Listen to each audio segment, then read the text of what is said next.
Hello and welcome back प्यारे बच्चों। अगर इंग्लिश आपके लिए अब तक प्रॉब्लम रही है तो आप बेफिक्र हो जाइए, क्योंकि इंडिया की number 1 English academy okay English academy पर आपके लिए आज मैं लेकर आया हूं सॉन्ग ऑफ माई सेल्फ और now the leaves are falling fast का फुल चैप्टर एक्सप्लेनेशन।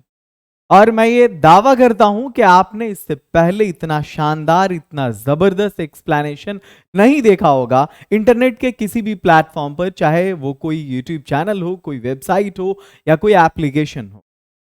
आपको आज मैं दो चैप्टर पढ़ाने वाला हूं, एक सॉन्ग ऑफ माई सेल्फ, दूसरा now the leaves are falling fast. Bihar board के वो बच्चे जो एग्जाम देने जा रहे हैं इस साल, उनके लिए ये दोनों पोएम इंपॉर्टेंट भी है।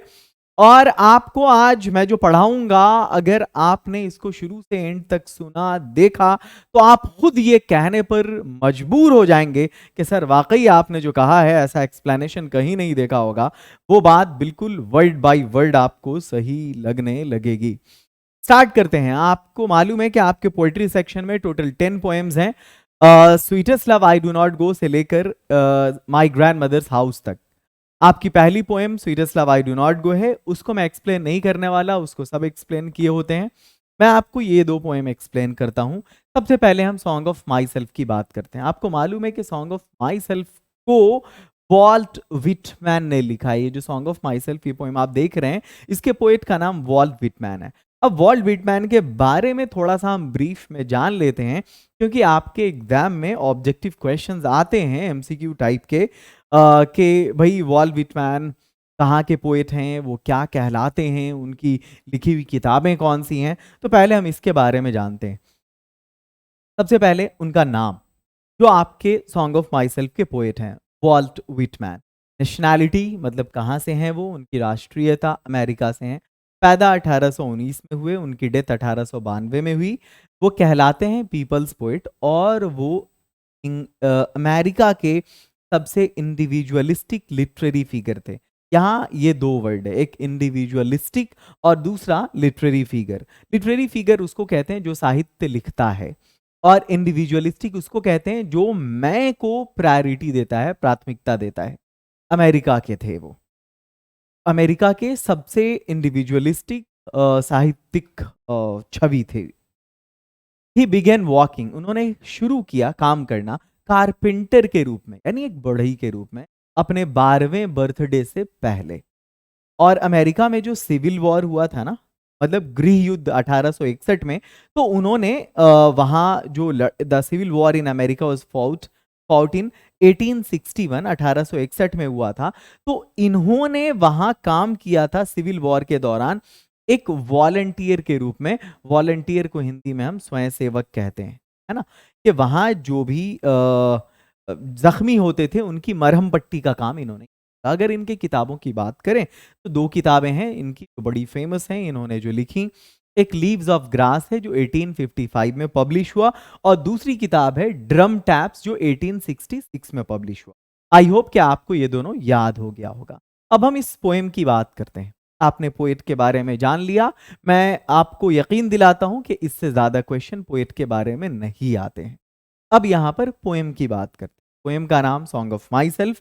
अगर आप टाइप की बात करें, जैसे आप इसको पढ़ते हैं sweetest love I do not go को, तो कैसी पोएम है वो? भाई वो एक लिरिक पोएम है, लव पोएम है। द शोल्जर कैसी पोएम है? तो वो एक वॉर पोएम है। माई ग्रैंड मदर्स हाउस कैसी पोएम है? तो वो एक ऑटोबायोग्राफिकल पोएम है। अगर आप बात करें इसकी द शोल्जर की, तो वो एक सोनेट है।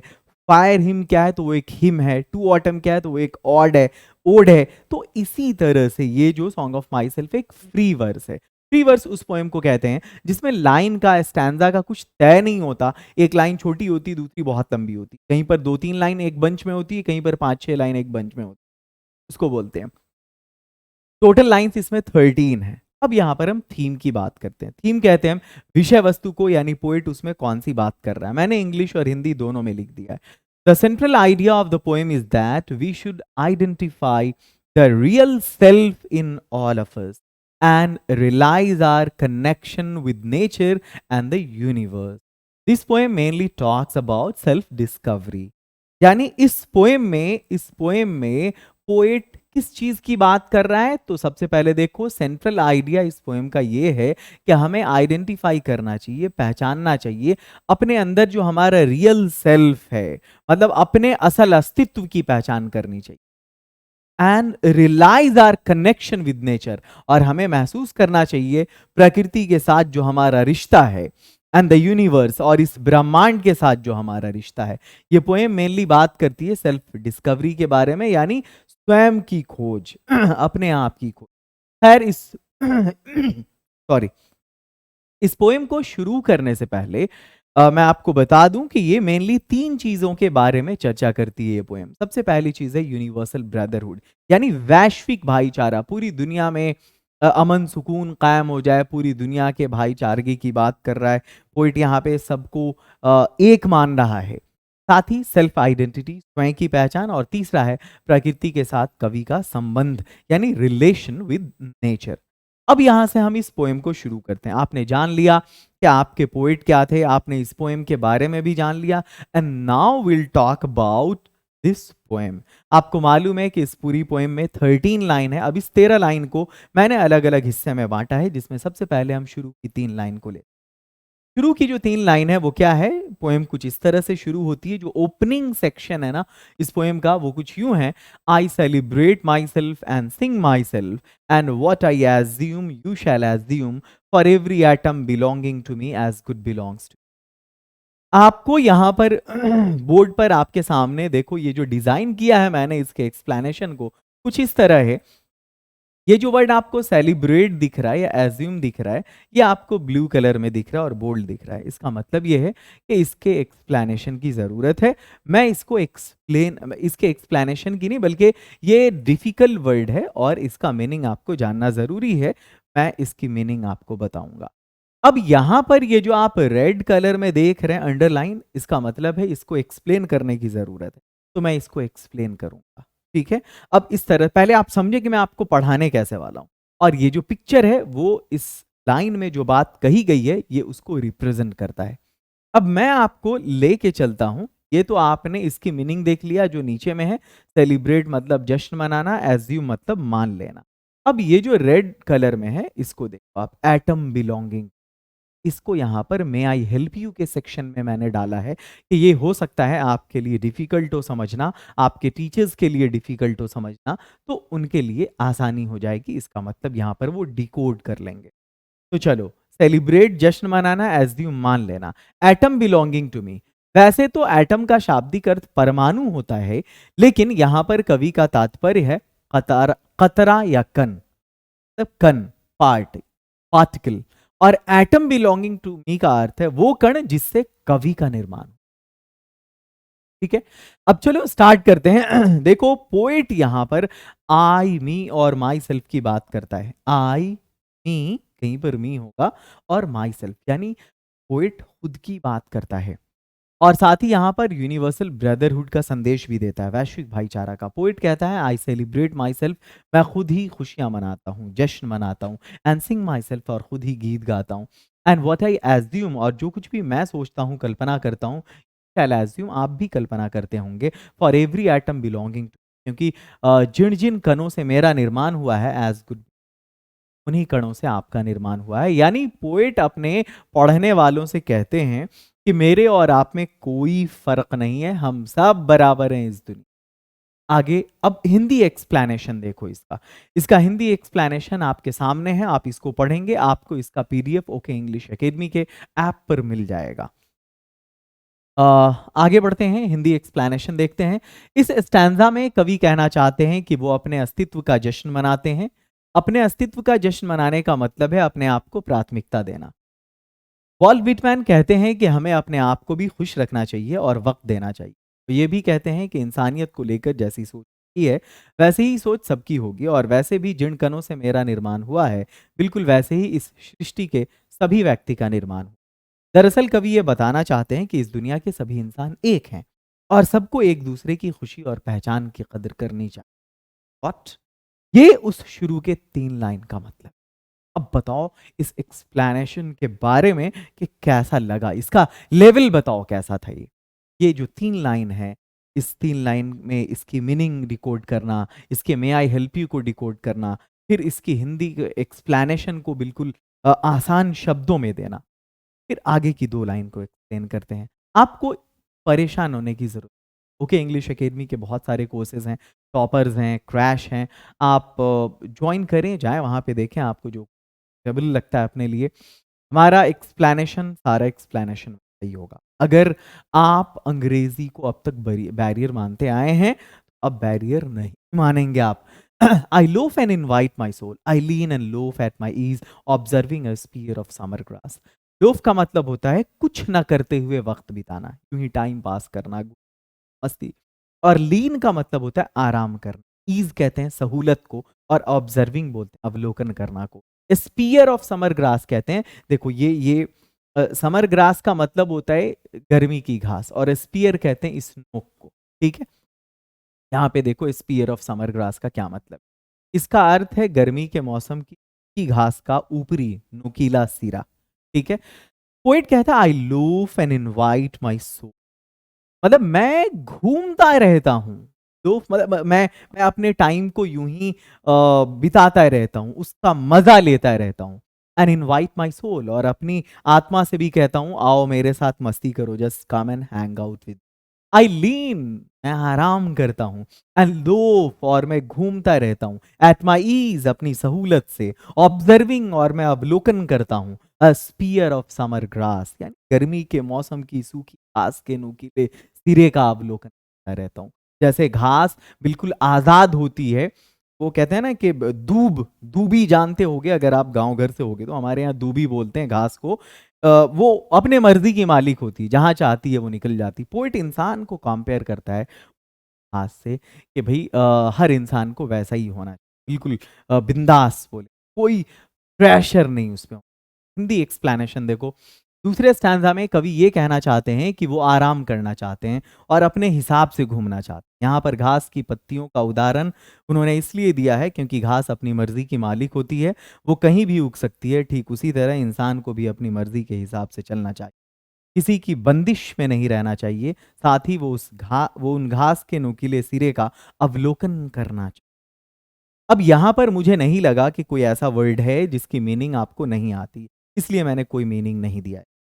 यहाँ पर ये पिक्चर इस स्टैंजा को रिप्रेजेंट करती है, और ये जो रेड कलर में आपको अंडरलाइन ग्रुप ऑफ वर्ड्स दिख रहे हैं, ये मे आई हेल्प यू सेक्शन में आएंगे, मतलब उसको एक्सप्लेन करने की जरूरत है। अब born here from parents the same, इसका क्या मतलब हुआ? यहाँ कवि कहना चाहते हैं कि केवल वही नहीं बल्कि उनके बाप, फिर उनके माँ बाप के माँ बाप, मतलब उनके माँ बाप, फिर उनके माँ बाप के माँ बाप, और इस प्रकार पीढ़ी दर पीढ़ी वो अमेरिका के ही हैं और वे सभी यहीं पैदा हुए। खैर, स्टार्ट करते हैं। पोइट क्या कहता है यहाँ पर? पोइट पैट्रियटिज्म यानी देशभक्ति की बात करता है। पोइट कहता है माई टंग, यानी मेरी जबान, मेरी जीभ, every atom of my blood, मेरे खून का हर एक कतरा, फॉर्म्ड, बना है, फ्रॉम दिस सॉइल, यहाँ की मिट्टी से, दिस एयर, यहीं की हवा से, बोर्न हेयर ऑफ पेरेंट्स, मैं यहाँ अपने माँ बाप से जन्म लिया, born here from parents the same, और उनके माँ बाप, उनके माँ बाप से, उनके माँ बाप, उनके माँ बाप से, and their parents the same, और पीढ़ी दर पीढ़ी हम यहीं के हैं, हम अमेरिका के हैं, प्योर अमेरिका के हैं, ये बपौती है हमारी, हम यहीं के रहने वाले हैं। यहाँ पर कवि कहते हैं कि उनकी जीभ, उनके शरीर के खून का एक एक कतरा इसी मिट्टी और हवा से बना है, यानी अमेरिका की मिट्टी और हवा से बना है, और वो यहीं जन्म लिए। ठीक ऐसे ही उनके माँ बाप, उनके दादा दादी और उनके परदादा परदादी का भी जिस्म और खून का एक एक कतरा इसी मिट्टी और हवा से बना है, और वो सभी यहीं जन्म लिए। आगे है लाइन नंबर 8 और 9। I now 37 years old in perfect health begin hoping to see not till death। ये जब भी ये लाइन सामने आती है तो मुझे एक इंसिडेंट याद आ जाता है। एक बार मैं सड़क से गुजर रहा था, एक टीचर अपने क्लासरूम में पढ़ा रहे थे। देखो मैं यहाँ पे मजाक नहीं उड़ा रहा, मैं इसका एक्सप्लेनेशन सुन रहा था, तो मुझे बड़ी हंसी आ रही थी। हालांकि हो सकता है वो टीचर अपनी जगह सही हो। वो ये कह रहे थे कि आई नाउ 37 years old, मैं अभी 37 साल का हूं, इन परफेक्ट हेल्थ बिगिन, और मेरा शरीर स्वस्थ है, hoping to cease not till death, और मैं मृत्यु तक नहीं रुकूंगा, यानी मृत्यु तक मैं चलता रहूंगा। और इसको स्किप करके वो आगे बढ़ गए। मतलब उनके कहने का मतलब ये है कि मैं 37 साल का हूं, स्वस्थ हूं और मैं चलता रहूंगा। बट ये चलता रहूंगा क्या मतलब है, एक्सप्लेनेशन यहां पे चाहिए। इसके बाद इस लाइन को स्किप नहीं करना था। मैं एक्सपेक्ट कर रहा था कि असल में जो ये लाइन है इसका मतलब समझाया जाएगा, but I couldn't get that. देखो इसका मतलब क्या हुआ, hoping to see is not till death. ये लाइन आपके एग्जाम में आती है, पूछी जाती है कि इसको एक्सप्लेन करो, एक्चुअल में पोइट कहना क्या चाह रहे हैं। पोइट कह क्या रहा है, इससे पहले वाली लाइन पे गौर करो, मैं अभी 37 साल का हूं। पहले इसका मतलब ये है कि पोइट जब इस पोएम को लिख रहा था उस समय पोइट की उम्र 37 साल। दिमाग लगाओ, पोइट क्यों कह रहा है आई नाउ 37 years old, मतलब जिस समय पोइट ने इस पोएम को लिखा था उस टाइम पोइट की उम्र 37 साल थी।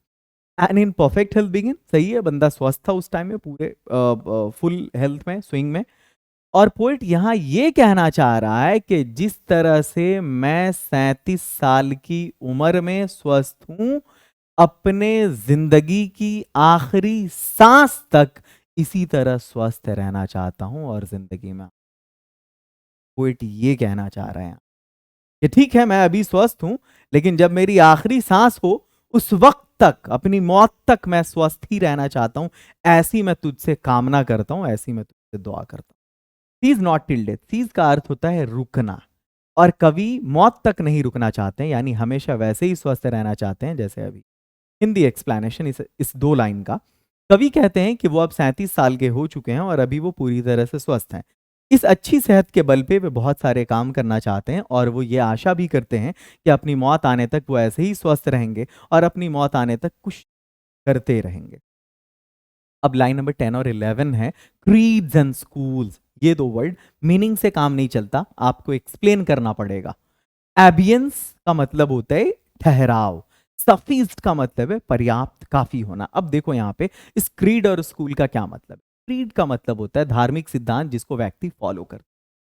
जैसे सपोज कोई ऐसा है बंदा जो पेड़ की पूजा करता है, कोई सांप की पूजा करता है, कोई ऐसे लोग हैं धार्मिक सिद्धांत क्रीड्स लाइक, कोई मर जाने के बाद किचन में ही अपने गाड़ देता है, किचन मतलब रसोई घर में, ऐसे भी ट्राइब्स लोग होते हैं। तो अलग अलग क्रीड्स होता है ना, वो धार्मिक सिद्धांत जिसको आप फॉलो करते हैं वो क्रीड कहलाता है। और होते हैं स्कूल का कई सारा मीनिंग होता है, जहाँ पढ़ के आए हो, जहाँ पढ़ने जाते हो वो स्कूल भी होता है। एक स्कूल वो भी होता है जो बंदे के सोचने का तरीका, सिस्टम ऑफ थॉट, वो भी स्कूल कहलाता है। व्हेल का जो झुंड होता है वो भी स्कूल कहलाता है। इसका कई अर्थ होता है, लेकिन यहां पर कवि का तात्पर्य है मनुष्य का अपना नजरिया। ठीक है, तो पोएट कहता है क्रीड्स एंड स्कूल, तुम्हारा जो भी सिस्टम ऑफ थॉट है, धार्मिक सिद्धांत है, या तुम्हारा जो अपना सोचने का नजरिया है, इन एबियंस देर के लिए, अगर इस जिंदगी का आनंद लेना चाहते हो, मजा लेना चाहते हो, तो जो भी तुम्हारे ऊपर ये धार्मिक प्रेशर है, सोशल प्रेशर है, छोड़ दो सबको थोड़ी देर के लिए। Retiring back a while sufficed at what they are but never forgotten. Poet यहाँ पे ये भी दबाव नहीं डाल रहा है कि तुम उसको हमेशा के लिए छोड़ो, बल्कि ये कह रहा है कि थोड़ी देर के लिए त्याग दो अगर इस दुनिया का मजा लेना चाहते हो तो। इस स्टैंजा में कवि कहना चाहते हैं कि वो पंथों और धार्मिक मान्यताओं को नहीं मानते, क्योंकि पोएट आजाद है और ये जब भी लिखते थे बवाल हो जाता था। बहुत कंट्रोवर्शियल पोएट है अमेरिका के ये, भले ही वो पायनीर पोएट हैं, मोस्ट इंडिविजुअलिस्टिक पोएट हैं, लीडिंग पोएट हैं अमेरिका के, but he was controversial as well. बहुत ही ज्यादा बवाल होता था उनके लिखने पे। और धार्मिक मान्यताओं को नहीं मानते, इसका यह भी मतलब है कि वो इस बात की फिक्र नहीं करते हैं कि लोग क्या सोचेंगे। और यहां पर वो अपने पाठकों से भी कहते हैं कि अपनी अपनी मान्यताओं और सोच को थोड़ी देर के लिए भूल जाया करो और बस इस बात की खुशी का जश्न मनाया करो कि तुम एक इंसान हो, अपनी इंसानियत का जश्न मनाओ और बस आराम करो। एक बात यहां पर स्पष्ट हो जाए कि वो सोच और मान्यताओं को पूरी तरह से भूलने की बात भी नहीं करते हैं, वो बस उसे थोड़ी देर के लिए दिमाग से निकाल कर बेफिक्र होने की बात करते हैं। ये एक्सप्लेनेशन है जो आपको ओके इंग्लिश एकेडमी पे, one and only okay English academy all over India. ये एक्सप्लेनेशन आपको पूरे भारत में और कहीं मिलने वाला नहीं है। मैं एक पोएम का एक्सप्लेनेशन करके दिखा रहा हूं। अगर आपको अपनी सारी एक्सप्लेनेशन को इसी अंदाज में देखना है, सीखना है, जानना है, नहीं करना है, बस ओके इंग्लिश एकेडमी का ऐप प्ले स्टोर से डाउनलोड करना है और एक एक चैप्टर के एक्सप्लेनेशन का मजा लेना है, जो मैंने किया है। I harbor for good or bad, I permit to speak at every hazard, nature without check with original energy। Poet कहता है आई हार्बर, हार्बर का कई सारा मतलब है। हार्बर का मतलब बंदरगाह भी होता है, जहाँ वो पानी जहाज आके रुकता है, ठहरता है, फिर अगली जहाज जाती है, वो हार्बर होता है एक। और यहाँ पर जो हार्बर है उसका मतलब है बिलीव करना, विश्वास करना, मैं यकीन करता हूँ, पर गुड और बैड, अच्छे पर भी बुरे पर भी, अच्छी किस्मत पर भी बुरी किस्मत पर भी, किसी के साथ अच्छा होने पर भी किसी के साथ बुरा होने पर। I permit to speak at every hazard, और मैंने खुद को हर संकट में बोलने की इजाजत दे रखी है। पोएट यहाँ पर फ्रीडम ऑफ स्पीच की बात करता है, जिसको हिंदी में वाक स्वतंत्रता कहते हैं और उर्दू में हुकूक राय दही कहते हैं। मतलब ये कि मैं अपनी बात कहने के लिए आज़ाद हूँ, और ये भी कि मैं सही और गलत दोनों पे यकीन करता हूँ। और पोएट यहाँ पर फिर एक प्रे करता है, दुआ करता है, प्रार्थना करता है। इस वाली लाइन में पोएट क्या कहता है, नेचर विदाउट चेक। अब यहाँ पर एक वर्ड है जिसकी मीनिंग मैं समझाना चाहूंगा पर्सनली। चेक का क्या मतलब है? चेक का मतलब होता है रुकना। चेक मतलब सही टिक कर देना, वो चेक नहीं। चेक मतलब रुकना, मतलब नेचर विदाउट चेक। ये जो प्रकृति है ना, ये दुनिया बिना रुके हुए चल रही है, गतिमान है, अपनी जो इसकी गति है उस पर ये गतिशील है, चल रही है, रुक नहीं रही है, विद ओरिजिनल एनर्जी, और पूरी ऊर्जा के साथ, अपने जो उसकी मूल ऊर्जा है उसके साथ। तो फिर यहाँ पर दुआ करता है, प्रार्थना करता है, भगवान से कहता है कि मुझे भी बिल्कुल ऐसा ही गतिमान लग, गतिशील लग, जैसे ये दुनिया, ये कायनात, इसका जो निज़ाम है चल रहा है, बिल्कुल वैसे ही डायनामिक मुझे भी रख। खैर, हार्बर भावनाओं या विचारों को ध्यान में रखना, परमिट आज्ञा देना, हजार्ड जोखिम संकट, और नेचर विदाउट चेक का जो मतलब है यहाँ पर वो क्या है? देखो, यहाँ पर चेक का अर्थ है रुकना, इसलिए नेचर विदाउट चेक का अर्थ है प्रकृति का बिना रुके हुए चलते रहना, यानी लगातार चलते रहना। और अब एक्सप्लेनेशन की बात करते हैं। इस लाइन में कवि ये कहना चाहते हैं कि वो अच्छी और बुरी सभी सोच का आदर करते हैं, और वो ये भी कहते हैं कि वो हर खतरे, परेशानी और इस प्रकृति के बारे में खुद को खुलकर बोलने की इजाजत देते हैं। यहाँ पर वो इंसानों के बोलने की आज़ादी की बात करते हैं, और आखिरी लाइन में वो भगवान से प्रार्थना करते हैं कि वो उसी प्रकार अपनी जिंदगी को बिना रुके गुजारना चाहते हैं जिस तरह से ये प्रकृति अपने पथ पर बिना रुके चलती रहे। This is the explanation my dear. और अगर ये आपका एक चैप्टर का एक्सप्लेनेशन था पूरा, और अगर आप चाहते हैं ये पूरा एक्सप्लेनेशन मिले, अच्छा मैं आपको एक किताब भी बता दूंगा जो मेरी लिखी हुई किताब है, जिसमें ये सारी चीजें एक्सप्लेन की गई बिल्कुल इसी वे में। अगर आपको एक किताब में मिल जाए ये सारी चीजें तो क्या मजे की बात है। किताब का नाम है रेनबो राइडर। क्या नाम है? Rainbow rider. और ये किताब आपको ऐप पर भी मिल जाएगी, और साथ ही मार्केट में भी मिल जाएगी। आप जहां से चाहें किताब अपने लिए अवेलेबल कराइए। विन इंडिया पब्लिकेशन और आतिफ आरफी की लिखी हुई बुक है, जो आपके टीचर का नाम है। आप इस बुक को ऐप से भी पा सकते हैं, बिल्कुल हर एक चैप्टर का इस तरह से एक्सप्लेनेशन मिलेगा आपको। और एक चीज और, जो भी स्टूडेंट्स साइंस के हैं, आर्ट्स के हैं, उन लोगों को मैं बता दूं कि 5 सितंबर से हम कोर्स लॉन्च कर रहे हैं साइंस के लिए, जुनून बैच।